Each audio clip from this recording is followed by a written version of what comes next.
दोस्तों आज का क्लास जीके जीएस का क्लास नंबर 13 को लेकर आए हैं। तो आज का वीडियो आप लोग के बीच में बहुत ही शानदार होने वाली है। तो आइए दोस्तों आज का सेशन देर न करते हुए चला जा आज के पहले प्रश्नों पर। आज के वैसे प्रश्नों को चुना गया है दोस्तों, हर एक एग्जाम में एक या दो प्रश्न जरूर पूछे जाते हैं। तो आइए दोस्तों आज का पहला प्रश्न, किस गवर्नर जनरल के कार्यकाल के दौरान भारतीय राष्ट्रीय कांग्रेस बनी थी? Option A Lord Ripon, option B Lord William Bentinck, option C Lord Dufferin, option D Lord Curzon. यानी यह बताया जा रहा है कि भारतीय राष्ट्रीय जो कांग्रेस है उस समय जो गवर्नर जनरल था वो कौन था। तो भारतीय राष्ट्रीय कांग्रेस, इसकी स्थापना हुई थी 28 दिसंबर 1885 ईस्वी को। 28 दिसंबर 1885 ईस्वी को इसकी स्थापना हुई थी। 72 प्रतिनिधियों के साथ गोकुलदास तेजपाल संस्कृत महाविद्यालय में हुआ था। यानी 72 प्रतिनिधियों के साथ विद्यालय का नाम था गोकुलदास तेजपाल संस्कृत महाविद्यालय, और इसकी स्थापना करने वाले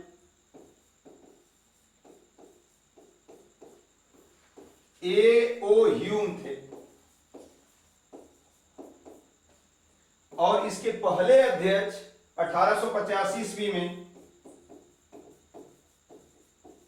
पहले अध्यक्ष W.C. बनर्जी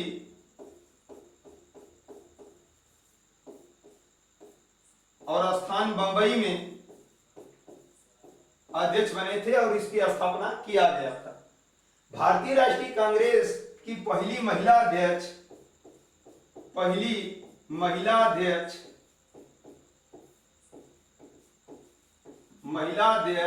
एनी बेसेंट थी। कौन थी?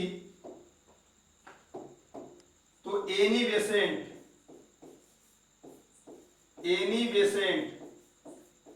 कभी कभी यह भी पूछा जाता है कि एनी बेसेंट कहां की रहने वाली थी? तो आयरलैंड की रहने वाली थी। और इसमें पहली भारतीय महिला अध्यक्ष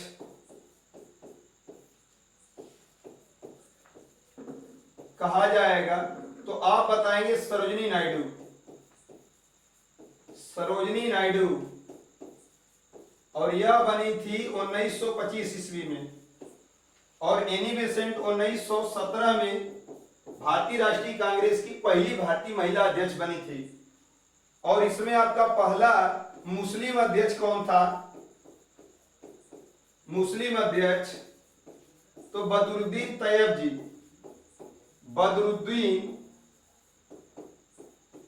जी। और इसमें पहला अंग्रेज अध्यक्ष कौन था भारतीय राष्ट्रीय कांग्रेस के? पहला अंग्रेज अध्यक्ष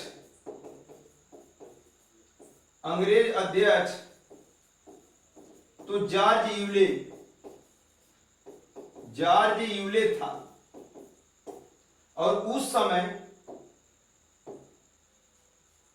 भारतीय राष्ट्रीय कांग्रेस के समय जो गवर्नर जनरल था वो आपका लॉर्ड डफरिन था, जो कि ऑप्शन नंबर दोस्तों सी हो जाएगा। भारतीय राष्ट्रीय कांग्रेस की स्थापना कब हुआ था? 28 दिसंबर 1885 ईस्वी को हुआ था। 72 प्रतिनिधियों के साथ गोकुलदास तेजपाल संस्कृत महाविद्यालय में स्थापना करने वाले A.O. ह्यूम उस समय पहला अधिवेशन के अध्यक्ष बनाए गए थे। W.C. बनर्जी यानी बिमोस चंद्र बनर्जी, और बंबई में अधिवेशन हुआ था। और भारतीय राष्ट्रीय कांग्रेस की पहली महिला अध्यक्ष पूछा जाएगा तो एनी बेसेंट 1917 में बनी थी। और भारतीय राष्ट्रीय कांग्रेस की पहली भारतीय महिला अध्यक्ष पूछा जाएगा भारतीय तो सरोजिनी नायडू 1925 में बनी थी। भारतीय राष्ट्रीय कांग्रेस की पहला मुस्लिम अध्यक्ष कौन था? तो बदरुद्दीन तैयब जी। और भारतीय राष्ट्रीय कांग्रेस के पहला अंग्रेज अध्यक्ष कौन था? तो जॉर्ज यूले। और उस समय गवर्नर जनरल लॉर्ड डफरिन था। यानी 1885 के समय जो भारत के गवर्नर जनरल था वो कौन था? तो लॉर्ड डफरिन। नेक्स्ट देखिएगा दोस्तों,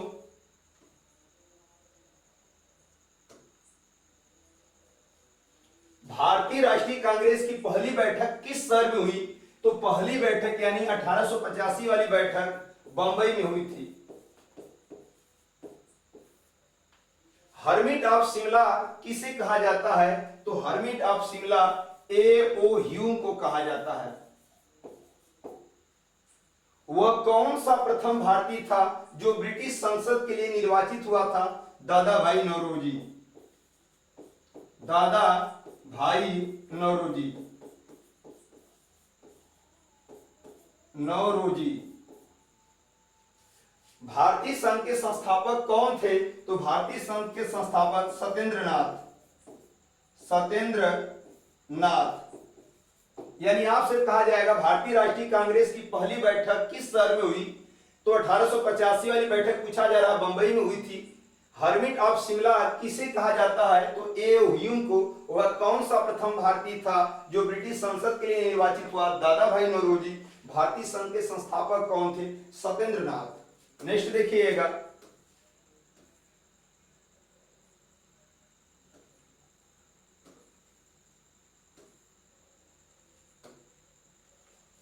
भारतीय संघ के संस्थापक सत्येंद्रनाथ। भारतीय राष्ट्रीय कांग्रेस के प्रथम अंग्रेज अध्यक्ष, तो अंग्रेज अध्यक्ष जॉर्ज यूले। जॉर्ज यूले था। नेक्स्ट देखिएगा, प्रश्न संख्या 2। ये रहा आपकी स्क्रीन पर। किस सिख गुरु ने गुरु नानक की जीवनी लिखी थी? ऑप्शन ए गुरु अंगद देव ने, ऑप्शन बी गुरु अमरदास ने, ऑप्शन सी गुरु रामदास ने, ऑप्शन डी गुरु अर्जुन देव ने। यानी कि जो सिख धर्म में गुरु नानक की जीवनी किसने लिखा था यह पूछा जा रहा। तो सिख धर्म की स्थापना 15वीं शताब्दी में हुआ था। 15वीं शताब्दी में। और स्थापना करने वाले गुरु नानक थे। गुरु नानक। और गुरु नानक का जो शिष्य था वो मर्दाना था। गुरु नानक का जो शिष्य था मर्दाना था। सिख धर्म के दूसरे गुरु तो गुरु अंगद देव। गुरु अंगद सिख धर्म के दूसरा संस्थापक थे। सिख धर्म में कुल 10 गुरु हुए। कुल 10 गुरु हुए थे।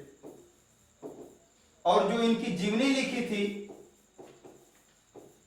गुरु नानक के जो जीवनी लिखा था वो गुरु अर्जुन देव था।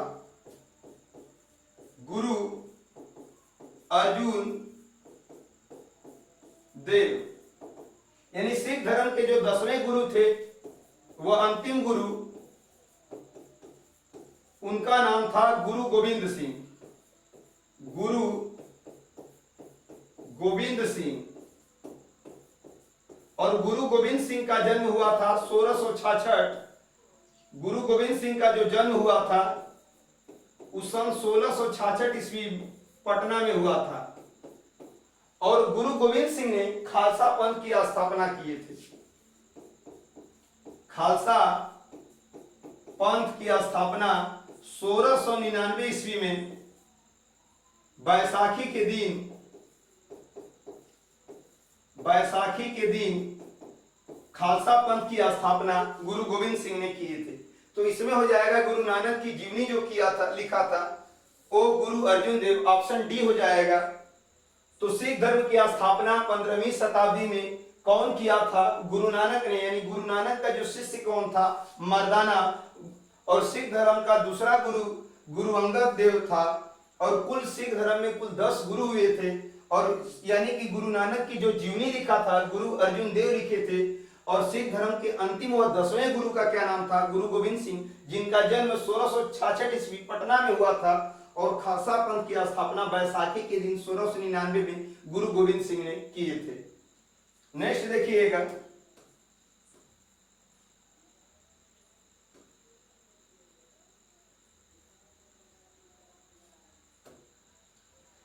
किस सिख गुरु ने फारसी में जफरनामा लिखा था? जफरनामा फारसी में तो हो जाएगा गुरु गोविंद सिंह। गुरु गोविंद सिंह ने फारसी में जफरनामा लिखे थे।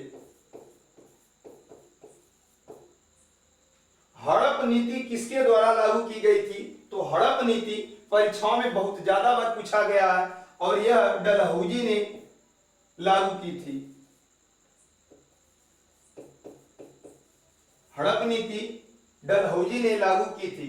सिखों के सैन्य संप्रदाय खालसा पंथ की प्रवर्तन किसने किया? तो खालसा पंथ गुरु गोविंद सिंह। गुरु गोविंद सिंह। और कब किए थे? 1699 ईस्वी में। और किस दिन किए थे? तो बैसाखी के दिन किए थे। टीपू सुल्तान की मृत्यु कहां हुई थी? तो टीपू सुल्तान हैदर अली के बेटा था यानी पुत्र था और 1799 ईस्वी में श्रीरंगपट्टनम में इनकी मृत्यु हुई थी। श्रीरंगपट्टनम में टीपू सुल्तान की मृत्यु हुई थी और टीपू सुल्तान के पिता का नाम हैदर अली था। नेक्स्ट देखिएगा,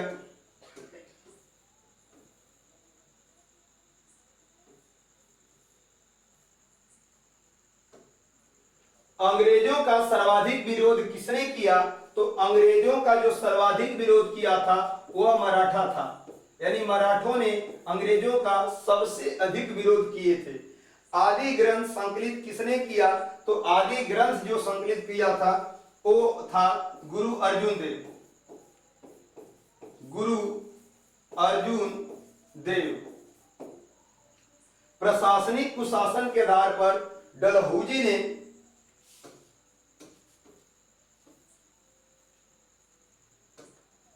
प्रशासनिक कुशासन के आधार पर डलहौजी ने किस राज्य को ब्रिटिश साम्राज्य में मिला लिया? तो जो डलहौजी था वो अवध को कुशासन के आधार पर ब्रिटिश साम्राज्य में मिला लिया था। नेक्स्ट देखिएगा, प्रश्न संख्या 3 ये रहा आपकी स्क्रीन पर। निम्नलिखित में से कौन सा कठोरतम धातु है? ऑप्शन ए सोना, ऑप्शन बी लोहा, option C platinum, option D tungsten. तो सबसे कठोर धातु जो इनमें से है यानी प्लेटिनम है, तो ऑप्शन हो जाएगा दोस्तों सी।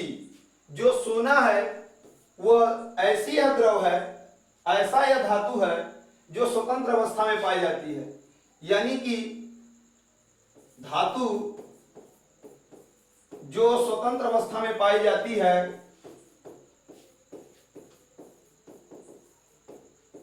उसका नाम क्या है? तो सोना। और इसे धातुओं का राजा भी कहा जाता है।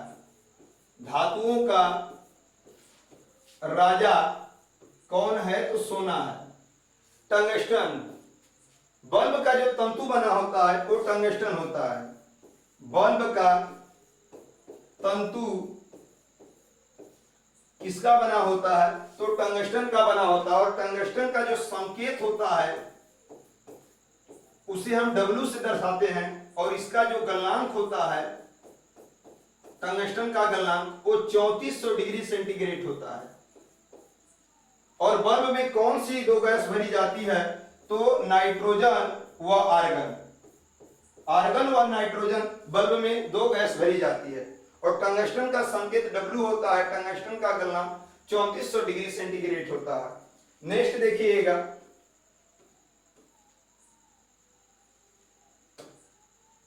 बल्बों की फिलामेंट के रूप में प्रयुक्त होता है। तो बल्ब का फिलामेंट जो बना होता है वह टंगस्टन का बना होता है, टंगस्टन।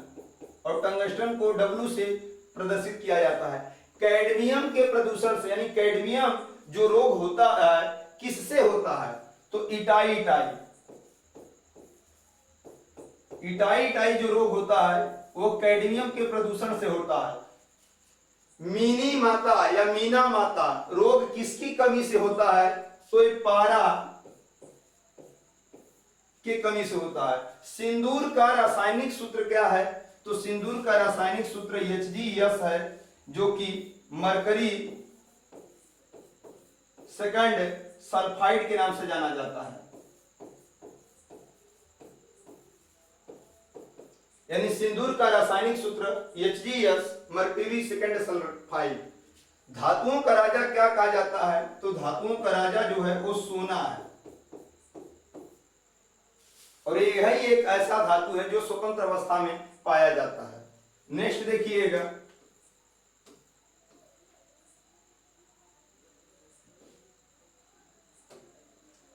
चांदी के बर्तन कुछ अवधि के बाद काले क्यों पड़ जाते हैं?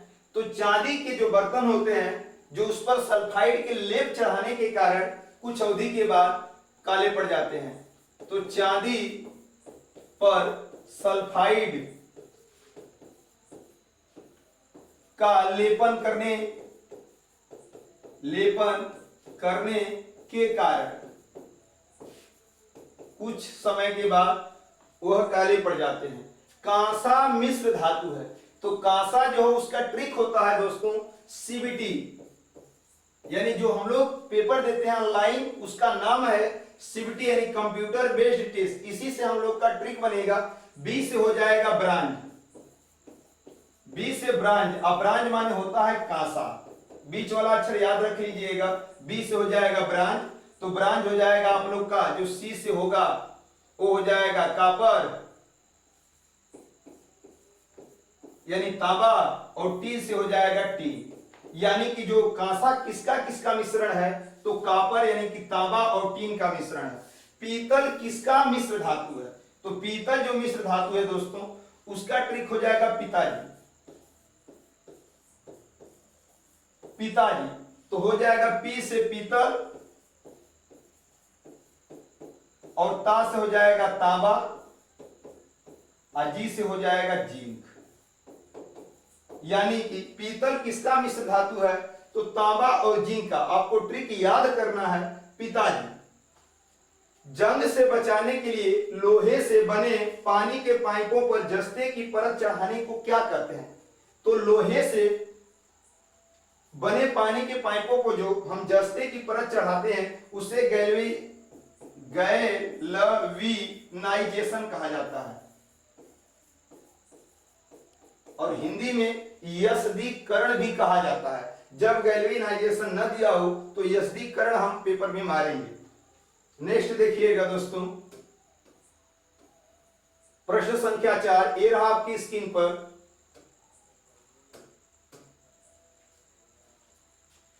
ऑप्शन प्रश्न संख्या 4 ये रहा आपकी स्क्रीन पर।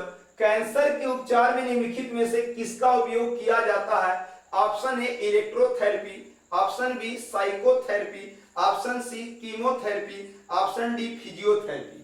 यानी जो कैंसर होता है उसके उपचार में, तो कैंसर, तो दोस्तों विश्व कैंसर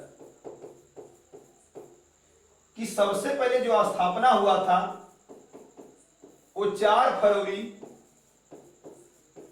सन 2000 ईस्वी को पेरिस में हुआ था। तो विश्व कैंसर दिवस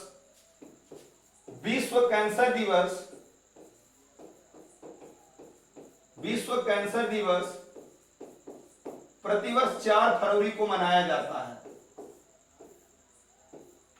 और जो कैंसर का अध्ययन कहलाता है,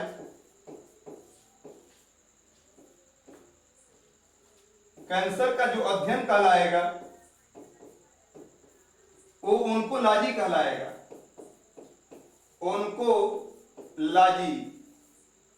और इसका उपचार जो किया जाता है कीमोथेरेपी से, कीमोथेरेपी विधि या कोबाल्ट 60 का प्रयोग करके हम कैंसर का इलाज किया जाता है। जो कैंसर होता है, जो ब्लड कैंसर, उसका दूसरा नाम ल्यूकेमिया भी होता है, ल्यूकेमिया। यानी दोस्तों विश्व कैंसर दिवस पूछा जाएगा 4 फरवरी को प्रतिवर्ष मनाया जाता है। स्थापना 4 फरवरी सन 2000 पेरिस में हुआ था।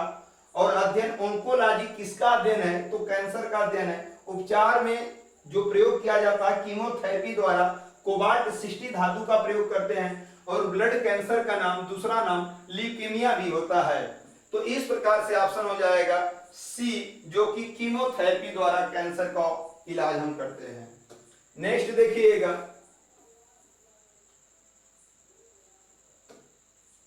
शरीर के अंदर लौह की कमी से उत्पन्न होने वाला रोग कौन है?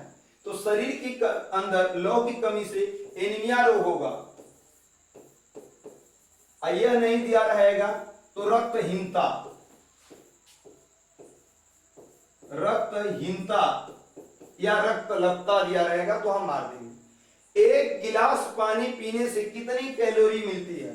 तो 1 गिलास पीजिए, चाहे 2 गिलास पीजिए, चाहे 5 गिलास पीजिए, इससे 0 कैलोरी मिलती है, 0 कैलोरी। किसकी कमी से एनीमिया रोग होता है? तो एनीमिया जो रोग होता है वो लोहा की कमी से होता है, यानी कि आयरन की कमी से एनीमिया रोग होता है। पालक के पत्तों में किसकी मात्रा में सबसे अधिक होती है? किसकी? तो आप बताएंगे आयरन। पालक के जो पत्ते होते हैं सबसे ज्यादा उसमें पाया जाता है आयरन। नेक्स्ट देखिएगा, हृदय की धड़कन को नियंत्रित करने के लिए हम किस खनिज का आवश्यक होता है? तो पोटेशियम।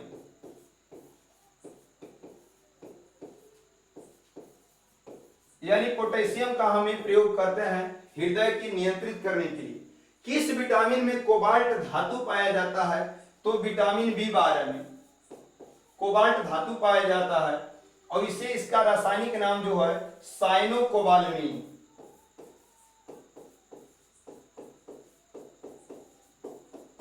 विटामिन B12 में कोबाल्ट धातु पाया जाता है और इसका रासायनिक नाम साइनोकोबालमीन है। पेलाग्रा किसकी कमी के कारण होता है? तो पेलाग्रा जो रोग होता है वह नियासिन की कमी के कारण होता है। नियासिन। नियासिन किस विटामिन का नाम है? तो विटामिन B3 का नाम नियासिन नाम है। विटामिन B2 का रासायनिक नाम क्या है? तो विटामिन B2 का रासायनिक नाम राइबोफ्लेविन है। राइबोफ्लेविन विटामिन B2 का रासायनिक नाम है।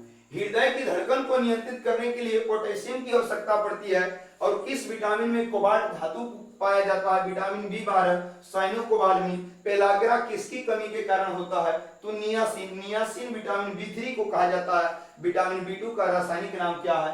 तो राइबोफ्लेविन। नेक्स्ट देखिएगा, प्रश्न संख्या 5। ये रहा आपकी स्क्रीन पर, CNG है। Option A compressed natural gas और दूसरा है cyanogen natural gas, condense nitrogen gas और कंट्रोल्ड नेचुरल गैस।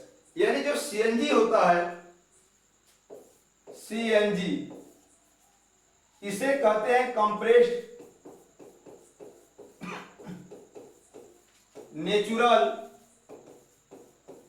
गैस, जिसे हिंदी में संपीड़ित प्राकृतिक गैस कहा जाता है। प्राकृतिक गैस कहा जाता है। इसमें मुख्यतः CNG में मुख्यतः कौन सी गैस पाई जाती है? तो आप मारेंगे मीथेन, और मीथेन CH4 को कहा जाता है। जो CNG होती है इसका उपयोग कहां किया जाता है? तो जो उपयोग होगा दोस्तों ऑटोमोबाइल में ईंधन के रूप में। ऑटोमोबाइल के ईंधन के रूप में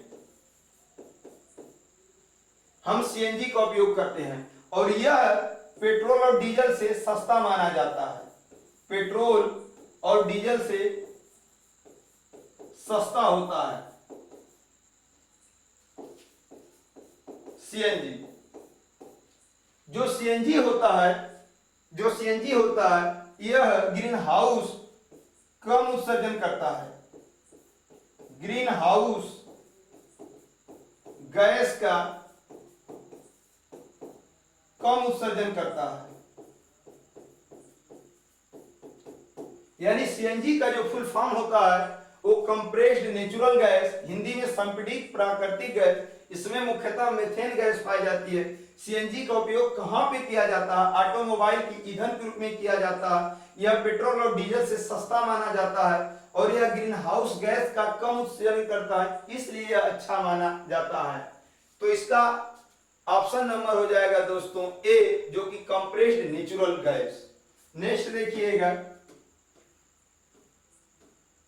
आगे दे रखा है डीवीडी का फुल फॉर्म क्या है। तो डीवीडी का जो फुल फॉर्म है वो डिजिटल वीडियो डिस्क। आगे दिया है टीवी का फुल फॉर्म क्या है, तो टेलीविजन। टेलीविजन टीवी का फुल फॉर्म है और इसकी जो खोज किया था जे.एल. बेयर्ड। जे.एल. बेयर्ड यानी जॉन लोगी बेयर्ड। नीति आयोग का फुल फॉर्म क्या है, तो नेशनल इंस्टीट्यूशन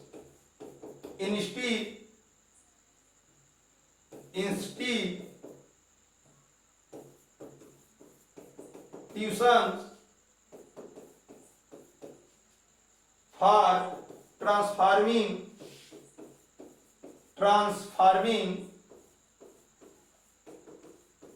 इंडिया, और इसकी स्थापना 1 जनवरी 2015 को हुई थी। HTTP का फुल फॉर्म क्या है, तो हाइपर, H से हाइपर, T से टेक्स्ट और T से हो जाएगा ट्रांसफर, P से प्रोटोकॉल।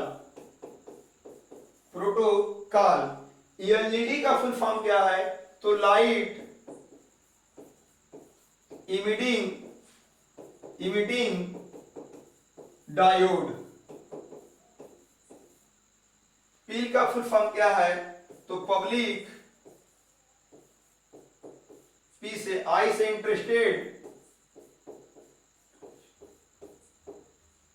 यल से लाइटिजेशन। लैन का फुल फॉर्म क्या है, लोकल एरिया, यन से नेटवर्क। यानी डीवीडी का full form digital video disc, television का टीवी का टेलीविजन, खोज जे.एल. बेयर्ड, इसमें प्राथमिक रंग पाए जाते हैं। नीति आयोग का full form national institution for transforming India. HTTP का full form hyper text transfer protocol. LED का full form light emitting diode. PIL का full form public interested litigation. LAN का full form local area network. Next देखिएगा NASA का full form, तो N से national, A से aeronautics,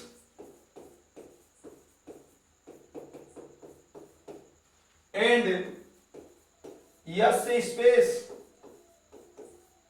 और A से एडमिनिस्ट्रेशन।